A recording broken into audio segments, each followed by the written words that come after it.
이거를 만약에 토마호크 미사일을 우크라이나에 줬다 이러면은 이거는 이제 푸틴으로서는 이거 트럼프형 이렇게 안 맞는데 이럴 수가 있나? 이렇게 생각을 할 수가 있거든요. 물론 젤렌스키가 지금 트럼프의 귀에다가 아주 달콤하게 속삭이고 있어요. 토마호크 나한테 주면 내가 러시아 본토를 때릴 거야.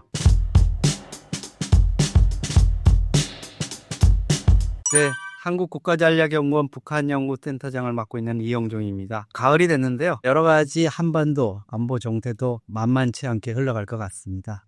여러분과 좋은 지식으로 소통하면서 나누도록 하겠습니다. 이번 북한 행사에서 러시아 파견 부대의 행진 모습도 볼 수 있었는데 현재 북러 동맹 상태는 어떤가요? 지금은 제가 보기에는 푸틴이 뭔가 임금 체불 상태인 것 같다. 김정은한테 줘야 될 거를 안 주고 있습니다. 그동안 작년 10월 중순이니까 벌써 1년 됐지 않습니까? 많은 병력을 보냈고 또 많은 포탄을 지원했고 그러면 뭔가 반대급부로 김정은이 바라는 게 있을 텐데 그게 들어가는 게 눈에 안 보여요. 많은 현금이 들어갔다든가 아니면 생필품, 식량, 러시아 같은 경우는 밀이 되겠죠. 그런 것들이 북한에 들어가서 북한 장마당이나 소위 말하는 인민경제에 좀 기름기가 흘러야 되는데 그런 게 안 보이고 있다는 건 트럼프가 뭔가 받아먹을 건 받아먹었고 안 주는 거 아니냐 이런 좀 느낌이 드는 거죠. 물론 이제 북한이 14,000명 전투병력을 보내가지고 한 2,000명 정도가 사망을 했어요. 정말 꽃다운 젊음들이 일명을 달리했는데 1인당 한 5,000불? 그러니까 한 700만 원 정도 이제 보상금을 받는다 그래요. 그러면 2,000명이면 김정은 입장에서는 한 140억 현금을 챙기겠죠. 목숨값으로. 본인들한테 제대로 전달이 안 되는 이런 건 당연히 아실 거고. 그런 상황이면은 김정은이 그런 몇백만 불 이렇게 받으려고 이런 거 했겠냐? 그거는 아니죠. 더 큰 게 있었을 텐데 그게 지금 지불이 안 되고 있는 거죠. 예를 들어서 첨단 무기와 관련한 어떤 기술들 이런 것들 처음에 정찰 위성 기술 주겠다 이래서 막 푸틴이 작년 9월에는 그렇게 했는데 사실 위성 기술도 지금 제대로 주지 않고 있지 않습니까? 그리고 김정은이가 지금 핵잠수함도 좀 갖고 싶다 그러고 여러 가지 지금 생각을 하고 있는데 그런 것들이 전혀 안 되고 있어요. 그래서 아마도 이게 작년 6월에 북한하고 러시아가 신조약을 맺으면서 푸틴이 이런 얘기를 했거든요. 자기네 그 루블화 경제권으로 좀 북한이 들어와라 이랬는데 루블화 경제권에 지금 누가 들어가겠습니까? 근데 김정은이가 이걸 덥석 받아 물었어요. 그래서 김정은 입장에서는 여러 가지 포탄 비용이라든가 이런 것들을 좀 달러 베이스로 주면 좋았을 텐데 러시아 쪽에서 그게 아니라 좀 다른 생각들 이런 것들을 하고 있는 거 아니냐. 그리고 좀만 기다려라 이러면 미루고 있는 건 아니냐. 이런 생각도 듭니다. 북한이 22일 미사일을 발사했는데요. 곧 개최될 APC를 겨냥해서 발사한 걸까요?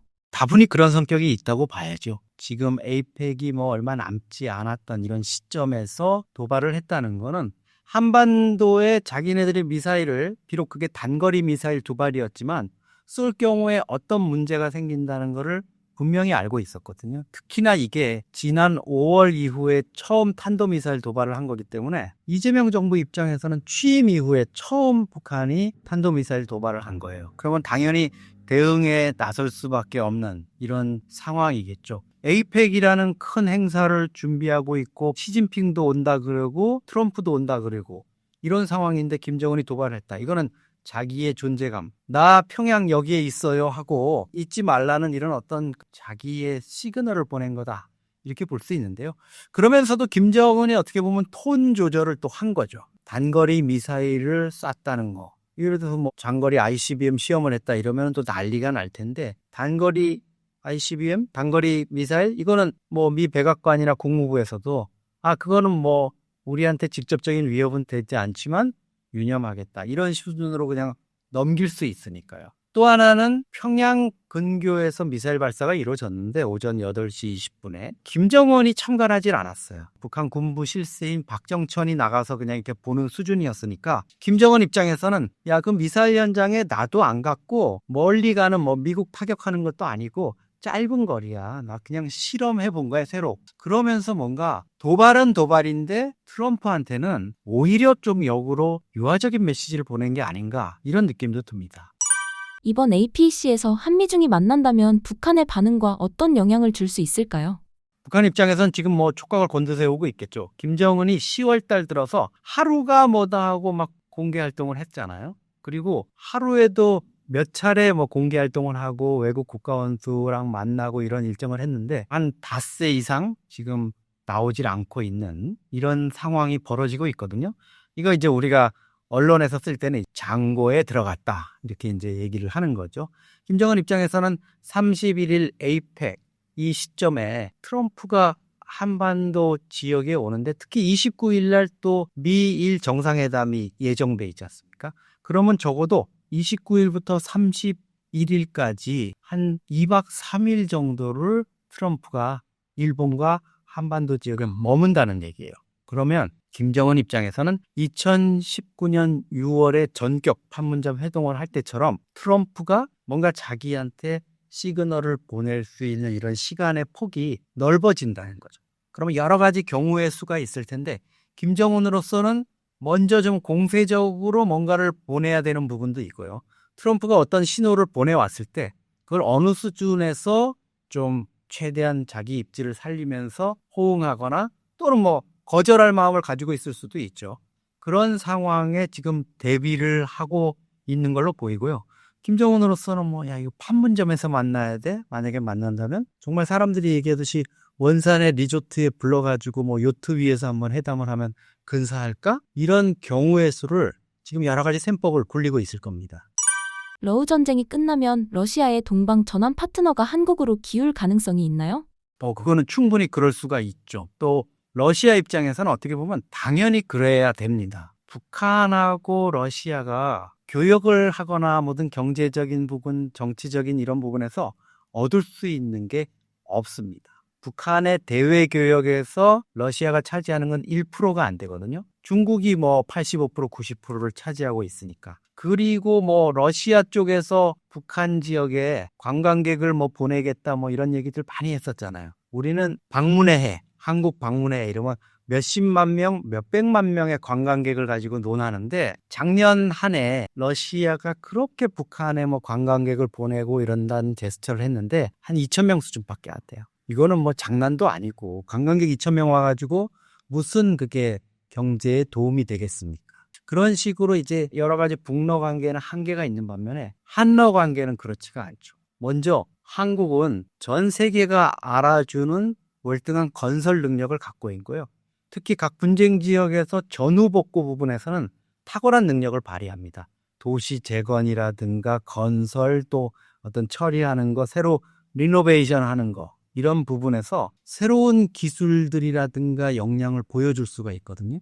근데 북한은 기껏해야 가서 단순 노무 인력 제공하는 것밖에 없어요. 러시아가 원하는 건 그게 아니거든. 두 번째로는 한국이 러시아가 그어놓았던 레드라인을 넘지 않았다는 것. 러시아는 우크라이나 전쟁을 하고 북한으로부터 포탄을 받으면서도 한국한테 계속 경고 메시지를 보냈잖아요. 우크라이나한테 한국이 가지고 있는 K9 자주포라든가 여러 가지 공격 무기, 살상 무기를 지원하지 마라. 그럴 경우에 한러 관계에 심각한 손상이 간다. 근데 윤석열 정부 때이지만 그 당시에도 여러 가지 이제 검토하면서도 항상 우리의 입장은 그거였죠. 러시아가 어떤 더 공세적인 이런 부분을 취하지 않는다면 우리는 살상무기 지원까지는 가지 않겠다는 신호를 보내왔거든요. 그리고 결과적으로 지금까지 그거를 지켰거든요. 그러면 한러 관계는 기본적인 어떤 그 입장이라든가 양측의 이해관계가 손상을 받지 않았다는 게 있습니다. 세 번째로는 이거는 좀 어떤 환경이나 역량 기반의 문제일 수 있는데요. 러시아의 젊은 층들을 중심으로 해서 러시아 국민들이 한국에 대한 어떤 그런 이해 이런 것들이 높아져 있고 한국에 대한 우호도가 되게 높아져 있어요. 그게 뭐 K-팝이라든가 K-컬처, K-푸드, K-뷰티까지 이런 K-라인이 쫙 이렇게 세계 각곳에 이렇게 뻗어져 나가 있는데 러시아가 그중에 대표적이고 러시아는 지금도 계속 확산되면서 그런 분위기가 뜨고 있거든요. 특히 K-팝이나 K-드라마 같은 것들이. 이런 점에서 한러 관계가 북한, 러시아 관계와는 비교할 수 없는 또 상당한 우위점을 가지고 있다고 보고 푸틴도 이런 부분에는 분명히 주목하고 있을 겁니다. 이번 열병식에 새로운 무기나 기술은 거의 없었다는 평가가 많은데 어떻게 생각하시나요?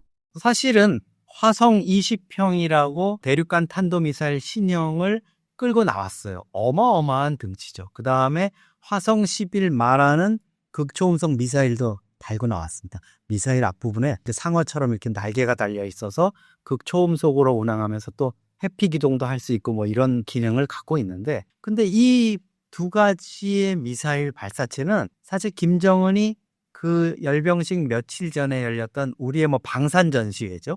그런 행사에 이미 선을 보였어요. 자기가 참여한 행사 양쪽에 이 모습들이 나타났었거든요. 그러니까 새롭게 공개된 건 아니고, 또 이게 지금 당장 위력을 발휘할 수 있느냐? 이거는 의문표가 좀 붙어 있습니다. 왜냐하면 화성 20형이 만약에 지금 완벽한 형태였다면 아마 노동당 창건 80주년을 맞아서 시험 발사를 했을 거예요. 그래서 한 15,000km 이렇게 실제로 날아갈 수 있는 역량을 보여서 미 전역이 우리 타격권 안에 있다, 핵 타격이 가능하다, 이런 걸 보여주고 좀 놀래켰을 텐데, 이게 그냥 케이스에 담겨서 김일성 광장을 이렇게 갔잖아요. 화성 11마형도 뭐 거의 비슷한 형태로 움직였고, 이건 아직 완성돼 있다는 게 아닌 이런 상태일 수 있습니다. 물론 천마 20형 뭐 전차 이런 거는 조금 우리 군에서 높게 평가하긴 합니다. 우리 군도 아직 전차에 능동방어 이런 부분이 없거든요. 능동방어라는 게 이제 전차를 파괴하기 위한 미사일이나 이런 게 날라올 때 탱크에서 자체적으로 그걸 감지해서 맞대응하는 이런 포팔성 또 요격탄을 발사해서 그걸 무력화하는 건데, 이거 우리 군도 아직 완전히 적용하지 못했는데, 북한이 지금 보면은 겉으로 이렇게 나타난 거 보면 그 기술을 발휘하는 것 같아요. 근데 이건 어디까지나 재래식 무기이기 때문에 좀 한계가 있죠. 그런 면에서 보면 김정은 입장에서 여러 가지 좀 주목되는 무기들, 뭔가 화끈한 하나를 가지고 나올 줄 알았는데 그게 없었다. 이런 면에 있어서는 김정은도 조금 이제 좀 한계를 보인 거 아니야, 이런 부분이 있고, 무엇보다도 이런 무기 못지않게 김정은이 노동당 80년, 할아버지, 아버지, 자기까지 한 집안에서 80년을 북한 체제를 운영해 왔으면 뭔가 내세워야 하는 게 있지 않습니까? 근데 그 연설을 하면서 66차례 인민이라는 말을 꺼냈어요. 인민을 자기가 아끼고 또 사랑하고 위해주고 이러는 것처럼 얘기했지만, 그 연설문 내내 무슨 수치, 경제적인 거라든가 이런 걸 비전을 제시할 수 있는 부분이 하나도 없었다는 점에서 북한의 경제, 노동당 통치 80년 이런 부분들이 긍정적인 평가를 받기는 어려울 것 같습니다. 최근 진행된 젤렌스키와 트럼프의 협상에 대해서는 어떻게 생각하시나요?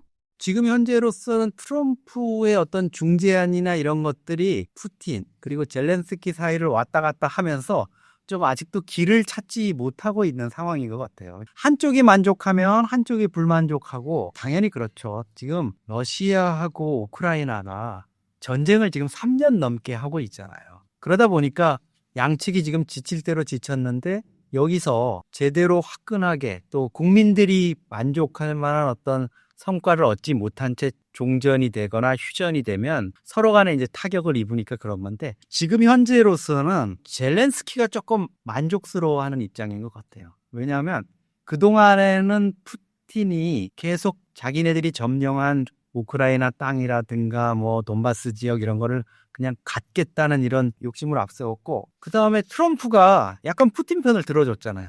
젤렌스키한테 야, 너 이러다 저 땅 그냥 웬만큼 내주고 지금 여기서 끝내, 이렇게 해서 젤렌스키가 좀 불만이 있었는데, 트럼프가 최근에는 현재의 어떤 전선 거기를 그냥 경계선으로 해서 휴전 종전을 하자 이렇게 내세우니까 젤렌스키 입장에서 그건 너무 좋은 제안이다, 그거 받아들일 수 있어, 이러면서도 역시나 또 젤렌스키 푸틴 걱정이죠. 푸틴이 이거 받아들일지 모르겠다, 이런 상황이기 때문에 아직도 조금 좀 우왕좌왕하는 상황이고요. 아마 트럼프가 지금은 이제 에이펙 오는 거, 그 다음에 또 새로 이제 일본 총리하고 미일 정상회담을 해야 되는 거, 여기에 아마 이달 말까지는 좀 집중을 해야 되는 상황일 것 같고, 11월에 들어서면서부터는 본격적으로 아마 푸틴을 압박해서 이 우크라이나 전을 어떻게든지 종전시키려고 지금 본격적인 행동에 들어갈 것 같습니다. 토마호크 관련해서는 어떻게 생각하시나요? 지금 트럼프는 그것까지 생각을 안 할 것 같아요. 이거를 만약에 토마호크 미사일을 우크라이나에 줬다 이러면은, 이거는 이제 푸틴으로서는 좀 이거 트럼프 형 이렇게 안 맞는데 이럴 수가 있나? 이렇게 생각을 할 수가 있거든요. 물론 젤렌스키가 지금 트럼프의 귀에다가 아주 달콤하게 속삭이고 있어요. 토마호크 나한테 주면 내가 러시아 본토를 때릴 거야.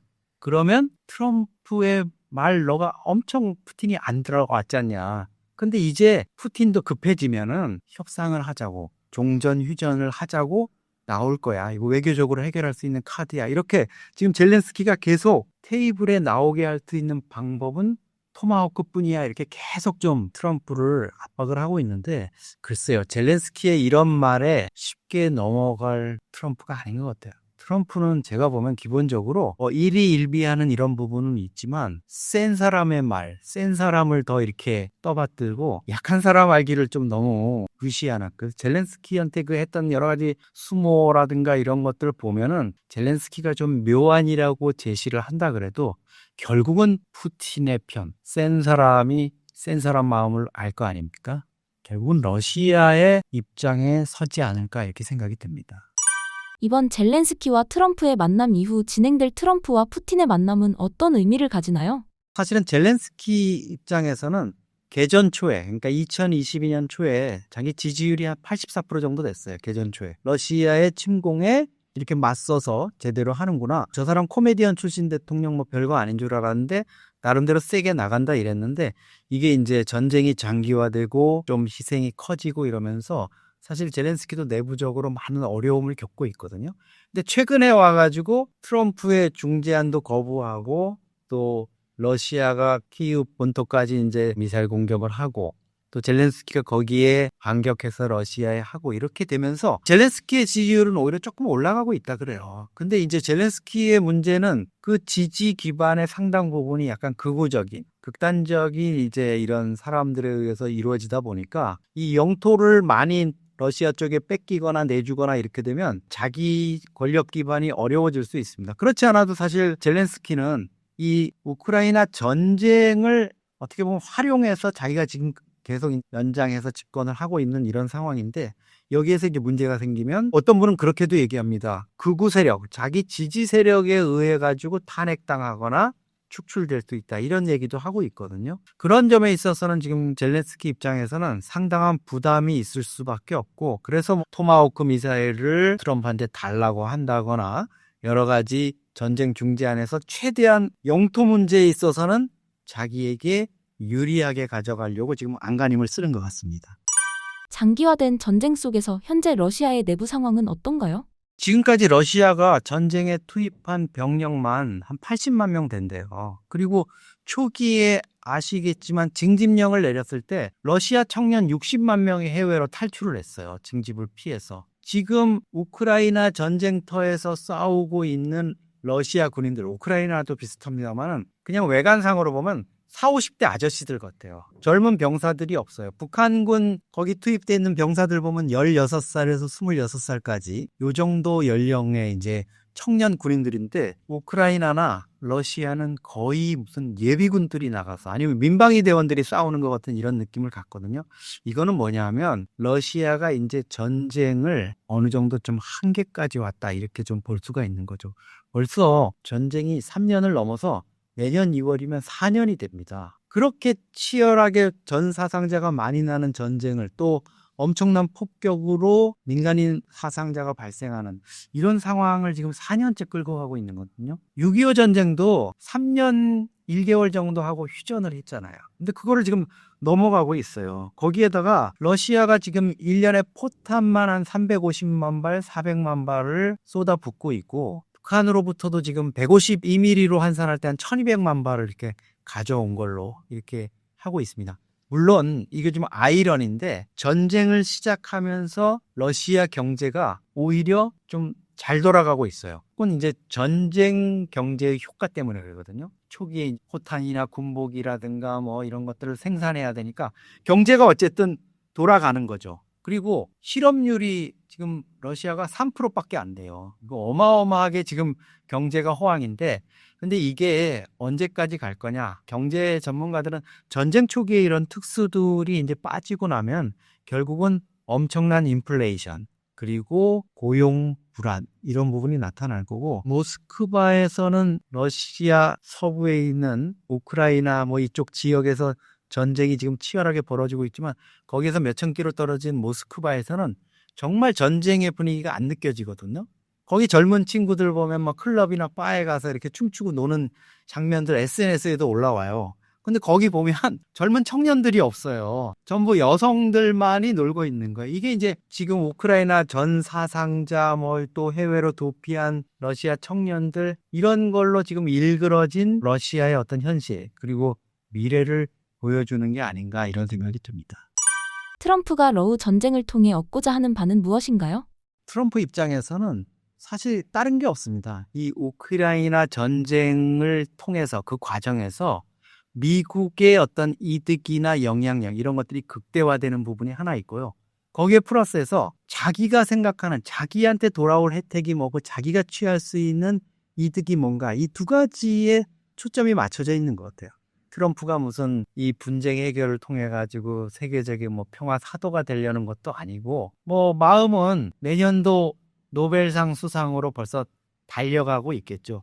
이런 상황이기 때문에 지금 아마 트럼프 입장에서는 러시아에 대해서도 불법 침공을 했고 그동안 4년 전쟁을 통해 가지고 여러 가지 문제를 했지만 러시아를 어떻게 응징하겠다, 벌 주겠다, 제재하겠다 이런 게 아니라 이 종전 휴전 이후에도 미국이 적당히 관리할 수 있는 통제할 수 있는 컨트롤 박스 안에 들어가 있는 러시아 정도의 수준을 원하는 것 같고요. 그 과정에서 불행한 얘기지만 젤렌스키와 우크라이나가 어떻게 되겠다 하는 계산은 제가 보면 아마 트럼프 머릿속에는 없거나 거의 없지 않을까 이렇게 생각이 듭니다. 아마도 푸틴하고 지금 원만히 좀 지내는 이런 관계를 전쟁 이후에도 빨리 전쟁 이거 번잡한 거 끝내고 푸틴 너는 나랑 손잡고 해야 할 일이 있어. 뭐지? 저 시진핑 좀 어떻게 주자 안 주자. 이런 쪽으로 아마 중국을 협공하는 이런 쪽으로 가는 상황 전개로 갈 공산이 커 보여요. 러우 전쟁은 결국 어떤 결말을 맞게 될까요? 저는 이르면 연내에 트럼프가 푸틴과 젤렌스키가 휴전이나 종전을 할 수 있는 이런 상황을 만들 것 같네요. 그리고 아마도 이게 캘린더 상의 어떤 날짜나 이런 것도 중요하거든요. 그래서 내년 2월 우크라이나 전쟁 4년이 되는 그 시점까지는 어떻게든지 전쟁을 좀 마무리하겠다 이렇게 될 수 있고 아마도 많은 사람들이 우려하는 게 이게 종전, 그러니까 전쟁을 완전히 끝내는 게 아니라 현재의 국경선이나 아니면 러시아 쪽이 원하는 걸 조금 더 주는 선에서 그리고 젤렌스키한테 그런 걸 강요하고 압박하는 선에서 종전이 아니라 휴전 상황, 정전 상황이 될 이런 가능성이 좀 높다고 이렇게 봐야 될 것 같아요. 지금 당장 어떤 종전 상황 이런 게 안 되니까 현재의 영토, 국경을 중심으로 해서 좀 정전협정. 마치 우리가 지금 남북 간이 6.25 전쟁 이후에 휴전을 하지 못하고 이제 정전협정을 맺은 상태로 머물러 있어 지금 장기화돼 있는데 이런 상황이 이제 우크라이나, 러시아 거기에서도 재현되는 게 아닌가 이런 얘기들도 나오고 있고요. 트럼프가 2026년에 노벨상을 타기 위한 이런 것들을 본격화할 거고 그게 이제 바로 이 우크라이나 전쟁에다가 아마도 김정은 비핵화, 한반도 평화 이런 부분 결합하면 나 말고 내년 수상자가 누가 있겠어 이런 생각을 할 거거든요. 그래서 그런 부분에 집중을 할 텐데 문제는 이제 푸틴이 그럼 여기서 우크라이나하고 이렇게 정전 휴전을 하고 종전을 하면서 이런 것들이 끝날 거냐. 푸틴의 이런 좀 자기 근육질을 보여주고 싶은 이런 본능적인 이런 거, 러시아의 그런 공세 이런 게 끝날 거냐. 그게 아니라는 점이 이제 많은 그 우려를 낳고 있죠. 아마도 젤렌스키, 우크라이나 같이 나토의 회원국이 아니라서 집단 안보의 이런 우산 속에 있지 않는 국가, 먹잇감을 골라서 또 자신들의 영토 확장이나 세력 확장을 위한 이런 추후 기도가 나타날 가능성도 있습니다. 방중한 김정은의 의전 숙소 동선이 이전과 달라 보였는데 그 변화가 시사하는 바가 무엇일까요? 딸 김주혜까지 데리고 갔는데 이건 좀 약간 망신스러운 상황이 벌어졌어요. 주혜 입장에서는 아마 평양으로 돌아가서 엄마인 이설주가 잘 놀다 왔니? 이렇게 얘기했을 때 뭘 많은 거 좀 봤어? 이렇게 얘기했을 때 아마 나 방콕 갔다 왔어. 방콕 갔다 왔어. 이렇게 얘기할 거예요. 왜냐하면 베이징역에 내려서 저는 그 김정은을 태운 행렬이 베이징에 있는 주중 북한 대사관으로 들어가더라고요. 그래서 대사관에 들려서 이제 인사하고 다시 호텔 숙소로 가나 보다 했더니 거기서 안 나와요. 2박 3일을 거기서 머물렀던 거예요. 그러니까 다오이타위, 그러니까 조어대라고 중국의 영빈관, 국빈관 18호 각이 원래 김일성 때부터 북한의 지도자들이 오면 묵는 장소였는데 거기에 묻지 못했어요. 푸틴이 먼저 그거를 점유했기 때문에 안 된다 이렇게도 얘기하지만 푸틴이 좋은 방을 차지했으면 거기에 버금가는 방, 조어대 방 많은데 왜 안 좋겠습니까? 거기 산책도 할 수 있고 호수도 있고 이런 멋진 그 특각 별장이 있는데 제대로 시진핑 입장에서 예우를 안 한 거라고 볼 수 있어요. 그러니까 이제 김정은 입장에서 어쩔 수 없이 주중 대사관에 머물렀는데 북한 대사관 여러분들 상상해 보십시오. 뭐가 시설이 잘 돼 있겠습니까? 물론 김정은 온다고 뭐 도배장판 정도 새로 했겠죠? 근데 김정은 입장에서는 딸 주애를 데리고 갔는데 주애한테 좀 멋진 모습도 보여주고 뭐 중국의 문화도 보여주고 이래야 되는데 중국에서 김주애가 막루에 올라가서 뭐 열병식을 보거나 이런 것도 물론 못했지만 별도의 일정으로 우리 왜 대통령이 나가면 영부인들이 따로 이렇게 친교회 시간이나 뭐 이런 걸 파는데 김주애가 그런 걸 했다는 보도는 어디에도 없거든요. 이게 주애 정도가 움직였으면 중국의 그 관영 매체들은 아무리 통제를 한다 그래도 다른 매체 SNS에도 올라오는 이런 모습을 보였을 텐데 결국 김주애는 보니까 내려서 2박 3일 그냥 방에 처박혀 있다가 온 거예요. 일각에서는 김정은이 자기 생체적인 보안이나 이런 걸 유지하기 위해서 안 나간 거다 이렇게 얘기하지만 김정은이 그러면 러시아, 과거 중국에 왔을 때 왜 특각에 머물고 이랬겠습니까? 그러니까 그거는 조금 아닌 것 같고요. 김정은이 묵었던 숙소 주변이 사람들이 많이 붐비는 공원도 있고요. 또 르탄 공원 거기 있고 옆에 한 20층짜리 빌딩도 또 새로 들어섰어요. 그래가지고 거기서 내려다 보이고 뭐 이래가지고 그 안에 사실 취약하거든요. 그러니까 이거는 시진핑이 김정은에게 의도했던 아니면 의도치 않았던 좀 홀대를 한 걸로 볼 수밖에 없다. 이렇게 분석이 됩니다. 지난 중국 열병식에서의 북중러 배치 연출은 어떤 메시지를 겨냥했다고 보십니까? 시진핑을 중심으로 해서 푸틴과 김정은이 나란히 섰으니까 시진핑 입장에서는 중국 전승절을 계기로 해서 북중러가 연대하는 이런 모습을 보여주려 했을 거예요. 김정은도 거기에 기꺼이 호응을 한 거는 요 전승절 9월 3일 행사 직전에 8월 25일 날 한미 정상회담이 열렸잖아요. 트럼프 대통령과 이재명 대통령이 이제 처음으로 워싱턴에서 만났습니다. 근데 중요한 건 이재명 대통령이 워싱턴으로 가기 전에 직전에 일본으로 가서 이시바 총리를 만나고 갔습니다. 이거는 한미일 연대, 한미일 대북 공조 이런 부분이 정말 촘촘하게 이재명 체제, 이재명 대통령 정부에서도 이루어질 거라는 어떤 암시를 던진 거거든요. 그리고 아마 김정은 입장에서 또 시진핑 입장에서는 좀 놀랬을 거예요. 이재명? 우리 북한하고 좀 잘 지내려고 그러는 것 같고 또 중국을 먼저 챙기는 이런 걸로 생각을 했는데 일본을 먼저 가서 만나서 일본 이시바 총리한테 그렇게 또 좋은 얘기, 미래 뭐 과거사 다 묻어버릴 것 같은 이런 모습을 보이니까 이 북중러가 안 되겠다 해가지고 강하게 이제 좀 뭉친 이런 부분이 있습니다. 근데 시진핑 입장에서는 자기 잔치상을 화려하게 해줄 수 있는 인물 중에 하나니까 김정은을 불러서 정말 환대를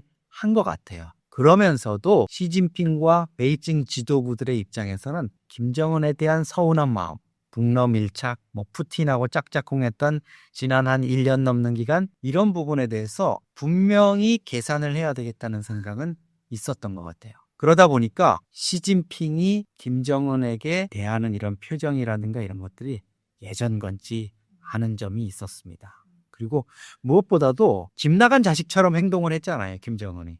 시진핑 입장에서는.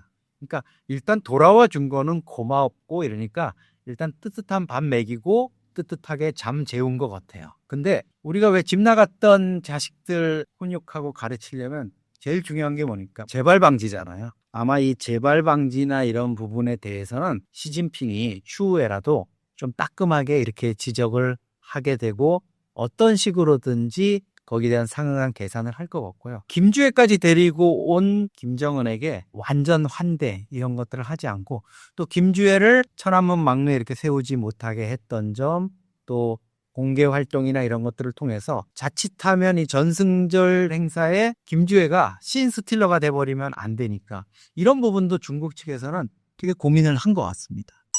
김정은이 당권위를 훼손하는 잔재를 없애겠다고 했는데 어떤 의미로 해석할 수 있을까요? 열병식 김일성 광장에 등장한 많은 군부대가 있습니다. 뭐 화성 20을 들고 나왔고 미사일, 드론, 전차 부대가 나왔지만 제가 가장 눈여겨본 거는 사회안전특별기동대라는 부대였어요. 이게 군복을 입지 않고 그냥 우리 경찰복 같은 이런 청색 유니폼을 입고 셰퍼드 군견을 다 한 마리씩 끌고 나왔어요. 근데 이 부대가 등장하니까 북한의 간판급 아나운서인 이춘희가 중계를 하다가 이렇게 얘기를 하더라고요.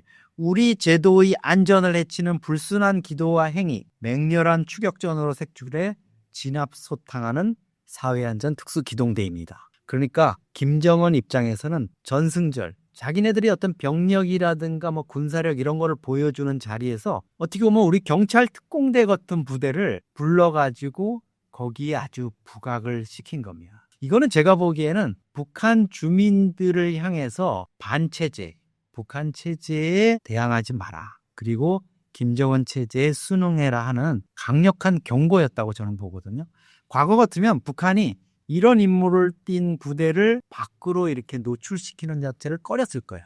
당연히 우리 입장에서나 서방 언론에서는 야 봐라 북한 불안하니까 저런 부대도 만들었구나. 저런 식으로 운용하는구나 이랬을 텐데 이번에 이거를 노골적으로 이렇게 들고 나왔다?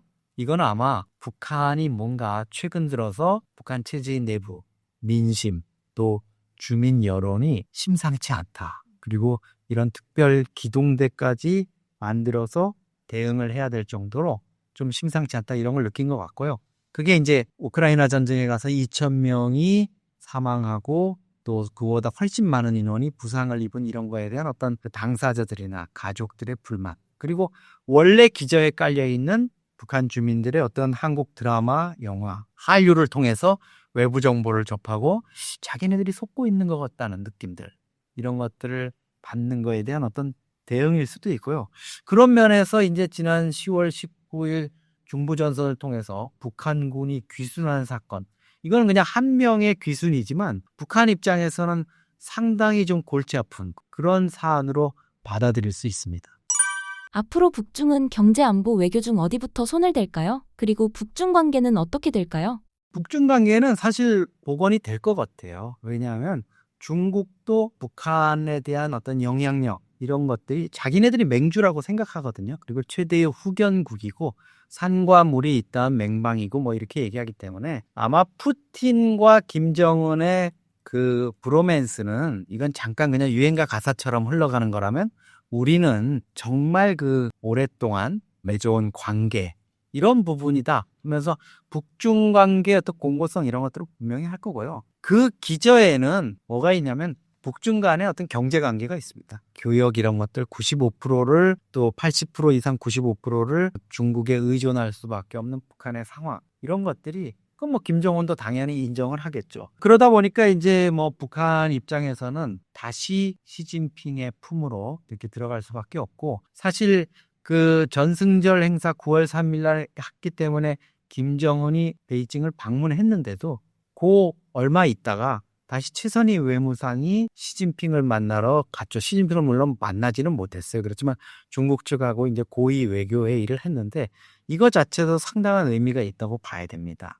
뭐냐면 아마도 지금 김정은이 북미 관계라든가 또는 러시아의 관계라든가 이런 거 관련해서 급히 또 이야기를 해야 되는 부분이 생겼던 것 같아요. 그렇지 않고 김정은이 직접 최선희와 함께 열차를 타고 가가지고 시진핑을 만나고 회담까지 했는데 불과 한 1, 2주 지나가지고 다시 최선희가 베이징을 달려가야 되는 상황. 이런 것들은 뭔가 북중 간의 긴밀한 논의가 이루어지고 있다. 그리고 상대적으로 북한과 러시아는 사실 우크라이나 전쟁이 이제 수습 국면에 접어들면서 관계가 이제 뭐 전투병 파견이라든가 무기 판매 이런 쪽에서의 그 연대는 슬슬 이제 깨질 수밖에 없는 거죠. 최근에 외신 보도를 보면은 북한에서 간 건설 인력들, 공병들이 전후복구 작업을 하고 있다는 거거든요.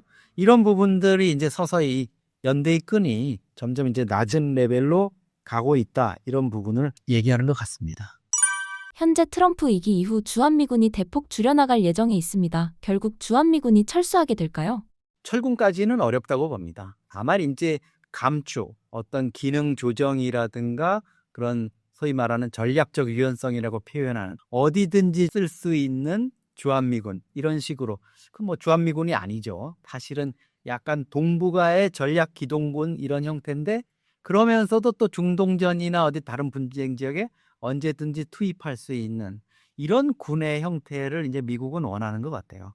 완전 철군이 사실 어려운 거는 미국도 주한미군이 주둔해야 될 필요성을 너무나 강하게 느끼고 있고 그거는 사실 꼭 북한에 대한 어떤 억지력 이런 것뿐만 아니라 중국이나 다른 인태 지역의 안보, 견제 이런 부분의 기능이 있다고 보기 때문이죠. 또 평택에 있는 캠프 험프리스가 사실 어마어마한 자본과 노력 또 이런 것들을 투자해가지고 지은 가장 큰 규모의 또 가장 현대적인 미군 주둔 시설이거든요. 이거를 포기하고 다른 지역에 새로 만든다? 이런 것들은 쉽지도 않고요. 유사시에 한반도에 뭐 아무리 요즘 첨단 전력들이 기동력이 높아졌다 그러지만 즉각적인 대응 체계에 문제가 생길 수 있다 이런 부분이 있고 한미 동맹이라는 게 한미 상호부 방위 조약이 1953년에 맺어졌는데 그게 이 장구한 세월을 이어오면서 한국군의 발전이라든가 미군의 어떤 아태 지역의 어떤 전략 이런 부분에 기여한 바가 작지 않다. 그리고 일단은 한미동맹의 상징이 사실 주한미군이잖아요. 이거를 빼버리면 핵심이 빠지는 상징성이 무너지는 정체성이 흔들리는 이런 정도의 문제가 저는 생길 수도 있다고 보거든요. 또 하나는 사실 미국 워싱턴의 조야에서도 주한미군의 필요성 이런 부분에 대해서는 공감대가 이루어지고 있어요. 그거는 뭐 트럼프도 잘 알고 있을 거고 이걸 어떤 협상의 카드나 이런 걸로 거론은 할 수 있지만 쉽지 않겠다.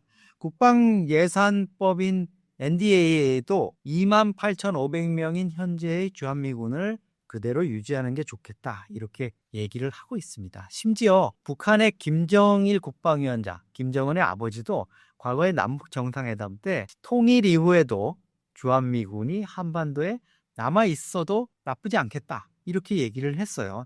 주한미군이 있는 게 북한에도 오히려 도움이 될 수 있다. 이런 인식까지 가지고 있는 겁니다. 오산기지 압수수색 이후 항해 서한을 보낸 주한미군, 한미 군사협력에 변화가 있을까요?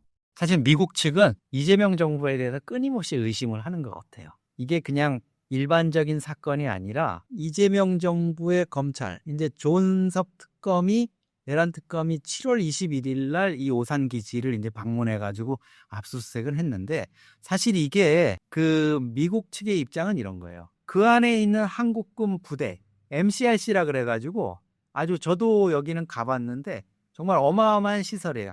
한반도에 떠 있는 모든 비행기나 뭐 이런 것들을 한눈에 다 볼 수 있게 건물 한 3층 정도 높이의 벽을 다 터가지고 거기에 이제 모니터가 있거든요. 그리고 수백 명의 한미군이 앉아서 모니터를 보면서 이제 항공기의 항적이라든가 이런 걸 보고 북한이나 중국이나 러시아군이 우리 영내에 진입하거나 이러면 대응을 하는 이런 시스템이 있어요. 근데 이게 이제 과거의 내란 특검 입장은 이런 거죠. 무인기라든가 이런 걸 보낼 때 뭔가 거기에 기록이 남아있으니까 우리는 그것만 보러 간 거다. 이렇지만 미국 입장은 다른 거예요. 오산 공군기지라는 게 우리 정문부터 미군이 통제를 하고 이르는 시설이고 MCRC라는 시설을 가려면 미군 지역을 다 통과해서 가야 되는데 그게 말이 되느냐. 우리 지역에 사전 협의 없이 침범한 걸로 우리는 간주한다 이렇게 됐는데 이게 사실 보면은 7월 21일 날 특검이 이제 압수수색을 했는데 데이비드 아이비슨이라고 주한미군 부사령관이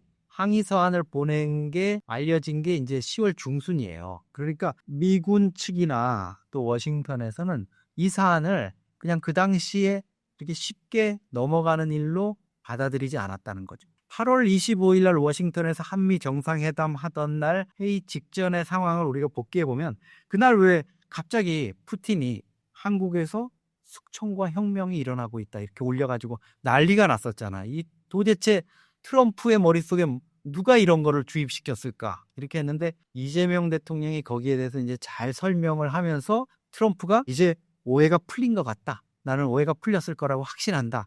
이렇게 얘기를 했음에도 불구하고 지금 주한미군 부사령관이 이런 걸 한다는 건 아직도 그 암급, 자기네들의 시설에 대해서 어떤 침범을 했다는 이런 부분을 강하게 아직도 가지고 있는 것 같습니다. 오산 공군기지 압수수색이 단순한 수사 절차를 넘어 정치적 외교적 의미로 확대될 가능성도 있을까요? 저는 그럴 가능성이 있다고 봐요. 이게 한 번에 이렇게 끝날 문제가 아니라 이런 인식을 갖고 있고 미국이나 주한미군이 우리 이재명 정부에 대해서 이런 좀 우려를 갖고 있다면 다음번에 벌어지는 사소한 사건도 앞에 것과 연관시켜서 이제 증폭될 수가 있습니다. 우리가 그때 항의 서한까지도 보냈는데 너희들 이럴 수 있니? 이런 건데 이게 이제 예를 들면 이런 거일 수 있죠.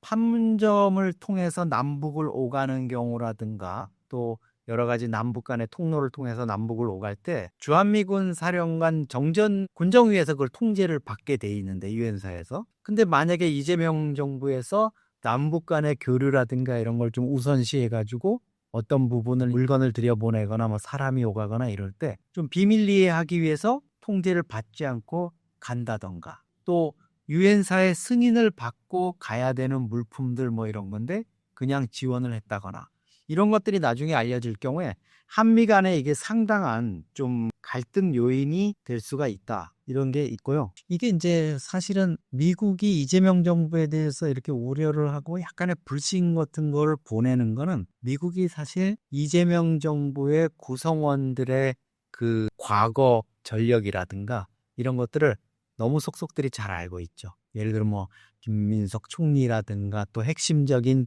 여러 가지 국회의원들이라든가 장관 출신들 중에 과거에 운동권들이 있고 그 운동권 출신들이라는 게 대개 80년대 반미 시위를 했던 사람들이 많잖아요. 미 문화원을 뭐 점거했다거나 심지어 방화를 했다거나 뭐 이런 거에 연루됐던 사람들인데 주한미군에 이렇게 또 주한미 대사관에 이렇게 근무했던 사람들 얘기를 들어보면 그 당시에 사실은 많은 그와 관련한 수사 자료라든가 이런 것들을 통해서 이런 사람들은 어떠한 성향이라는 거를 워싱턴에서는 알고 있는 거예요. 그런 것들이 지금 미국 입장에서는 트럼프뿐만 아니라 미 행정부의 고위 관료들이 그 파일을 열어볼 거 아니에요. 누가 국무총리 됐네? 누가 장관 됐네?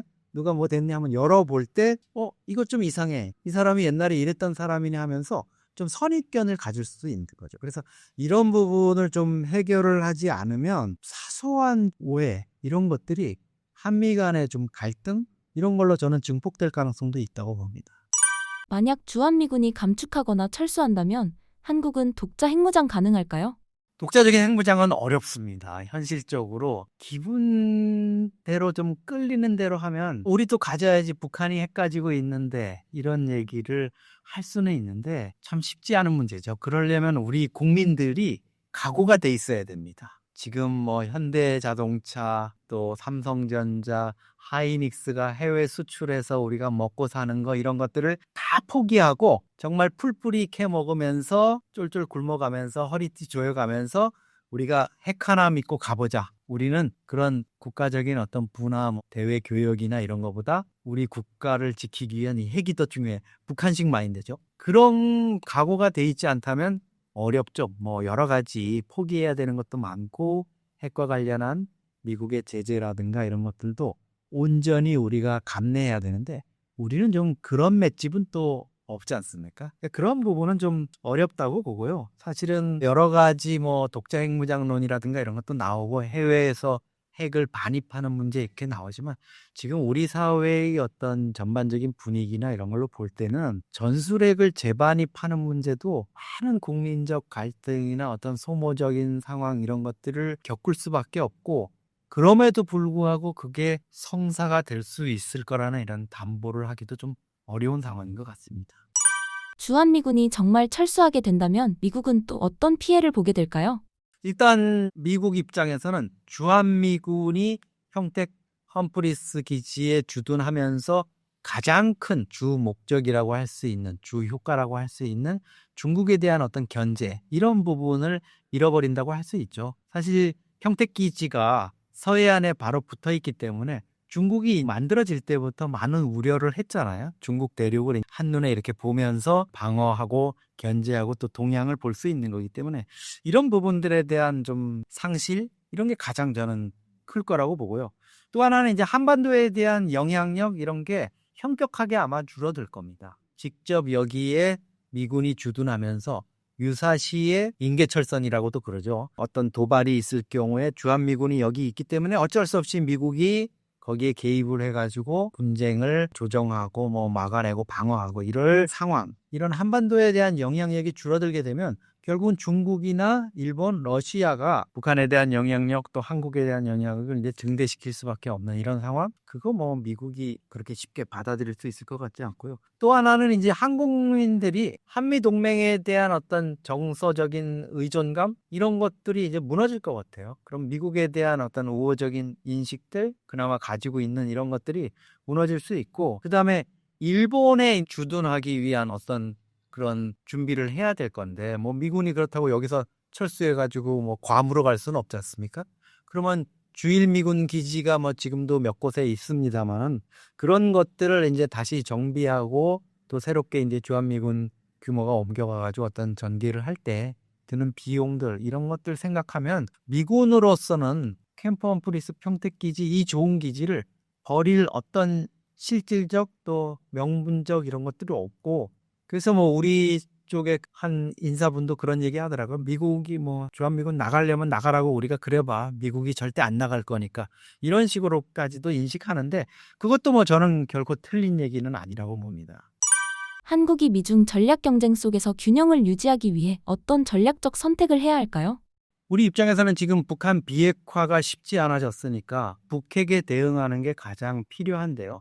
우리 자체적인 핵 개발이라든가 전술핵 반입 이런 것들이 어려운 상황이기 때문에 결국 미국의 핵을 확장 억제, 해구산 이런 것들을 이용해서 거기에 대응하는 이런 방법뿐이 현실적으로는 없죠. 그러려면 이제 한미 동맹이라든가 어떤 주한미군과의 어떤 합동성 이런 것들을 좀 높이는 이런 부분이 가장 저는 1차적으로 기여한 것 같고, 그게 한미동맹이 원래 이 군사동맹으로 시작이 됐잖아요. 그래서 이 부분이 아직까지도 가장 뭐 비중은 크다 이렇게 볼 수 있고, 또 하나는 이제 미중이 지금 전략적인 경쟁을 하는 상황이니까 과거에는 안미경중 이렇게 얘기했는데 지금은 뭐 경제도 관세 전쟁이 되면서 이제 경제도 중국이 아니라 경제도 미국이다 이렇게 되는데, 이거는 뭐 트럼프 대통령 임기가 이제 3년 정도 남았지 않습니까?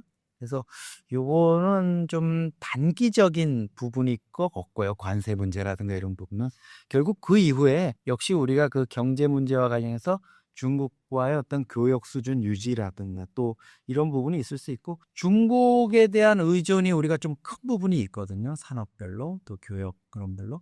그런 것들을 조금 뭐 다변화하는 거, 히토류 부분이라든가 이런 부분들, 그런 부분들에 대한 대응 정도가 있을 수 있을 것 같고요. 다음으로는 이제 우리가 미국, 중국 뭐 이런 데만 지금 끼어가지고 저기 할 수는 없으니까 에이펙, 아태협력체라든가 뭐 최근에는 이제 나토하고도 협력이 많이 되고 있고 아세안 쪽도 우리가 좀 챙기고 있으니까 이런데 어떤 다자적 영역에서의 좀 국제 규범 준수 이런 것들, 미국이나 중국이 그런 걸 좀 얽매일지는 모르지만 거기에 의한 어떤 경제 질서 확보 이런 것들을 통해서 우리가 조금 더 좀 중국과 미국 중심의 어떤 거기에서 벗어나서 조금 좀 국제화된 이런 부분을 생각해 보는 것도 아마 전략적으로는 고려해야 될 것 같습니다.